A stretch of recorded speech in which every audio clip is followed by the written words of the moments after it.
Hislarga qattiq berilmang va asabingizni jilovlang.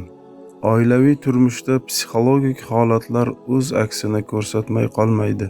Oddiy narsa uchun ham qattiq munosabat bildirgan, bu narsaga haddan oshiq e'tibor berib, ortiqcha asabiylashadigan erkak baxt poydevorini qulatishga tayyor erdir. Haq dinimiz tuyg'ularimizni qanday qilib nazorat qila olishimiz, jahlimizni qanday tutib, jahl ustida ham qanday qilib munosabatlarni sokin olib bora olishimiz kerakligini ham bizga o'rgatgan. Islom o'rgatgan bu narsalar ham o'zimizning, ham atrofdagilarimizning ruhan sog'lom bo'la olishlarini ta'minlaydi. Oila bir umr davom etadigan hayotdir.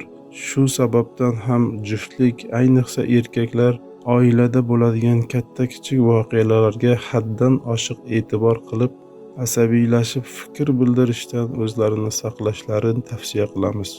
Erkaklar hislarining orqasidan ketadilarmi yoki ularni nazorat qiladilarmi?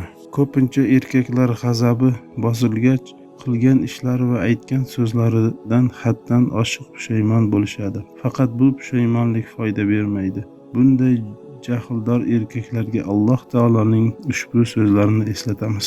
Ular yengillikda ham, og'irlikda ham nafaqa qiladiganlar, g'azabini yutadiganlar va odamlarni afv qiladiganlardir. Alloh yaxshilik qiluvchilarni yoqtiradi. Oli Imron surasi 134-oyat. Oyati karimada g'azabini yutganlar ham maqtalmoqda. Qo'lidan kela turib g'azabini bosishga harakat qila olmagan va afv eta olmagan ko'plab erkaklarni bilamiz. Bir erkak kishi tushunishi kerak. G'azabni ichga yutmoq va kechirimli bo'la olishlik davomli tarzda tarbiyaga, nazoratga muhtoj. Hech kim g'azabini yutadigan bo'lib tug'ilmaydi. Faqat bu xislatga harakat qilib, ma'lum vaqt mobaynida o'rganib, ko'nikib, o'zlashtira oladi. Shuni bilib qo'yishlik foydali.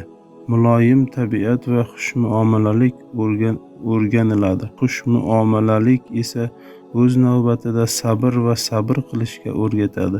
Oila hayoti, turmush haqida olib borilgan tadqiqotlar xulosasiga ko'ra, oilada jahlga ko'p yo'l qo'yilsa, bu faqat muammo keltirib chiqaradi va uning buzilib ketishiga ham olib keladi.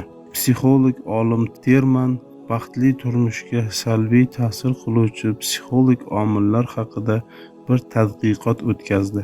Bu tadqiqotiga esa avval oila baxti darajasi sifatida o'lchanadigan 300 ta holatni asosiy manba qilib oldi. So'ngra oilada tushunmovchilik kelib chiqishiga sabab bo'luvchi 150 sababni ham yoritib o'tdi. Eng muhimlari quyidagilar: davomli shikoyat va noroziliklar, haddan oshiq hayajon, shoshma-shosharlik, xavotir, o'ylamasdan bir-birining ko'nglini og'ritish va davomli ogohlantirishlar, oilada hukm, nazorat qilishni qo'lga olish, uning aytganini bo'lishini istash, o'rinsiz janjal chiqarish, odatiy oila qoidalariga rioya qilmaslik, o'zini bu jihatlardan uzoq tuta olishlik, ularga yaqinlashmaslik esa oilaviy baxtga yetishtiradi.